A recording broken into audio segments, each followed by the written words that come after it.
اور جب تم نے کہا کہ موسیٰ ہم سے ایک ہی کھانے پر صبر نہیں ہو سکتا تو اپنے پروردگار سے دعا کیجئے کہ ترکاری اور ککڑی اور گیہوں اور مسور اور پیاز وغیرہ جو نباتات زمین سے اگتی ہیں ہمارے لیے پیدا کر دے۔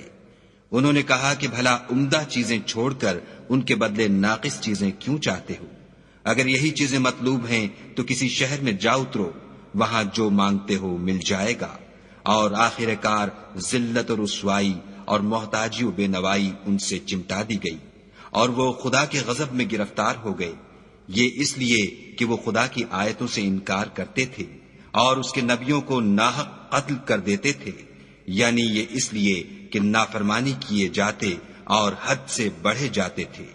جو لوگ مسلمان ہیں یا یہودی یا عیسائی یا ستارہ پرست، یعنی کوئی شخص کسی قوم و مذہب کا ہو، جو خدا اور روز قیامت پر ایمان لائے گا اور عمل نیک کرے گا تو ایسے لوگوں کو ان کے اعمال کا صلہ خدا کے ہاں ملے گا، اور قیامت کے دن ان کو نہ کسی طرح کا خوف ہوگا اور نہ وہ غمناک ہوں گے۔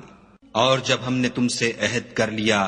اور کوہ طور کو تم پر اٹھا کھڑا کیا اور حکم دیا کہ جو کتاب ہم نے تم کو دی ہے اس کو زور سے پکڑے رہو، اور جو اس میں لکھا ہے اسے یاد رکھو تاکہ عذاب سے محفوظ رہو، تو تم اس کے بعد عہد سے پھر گئے،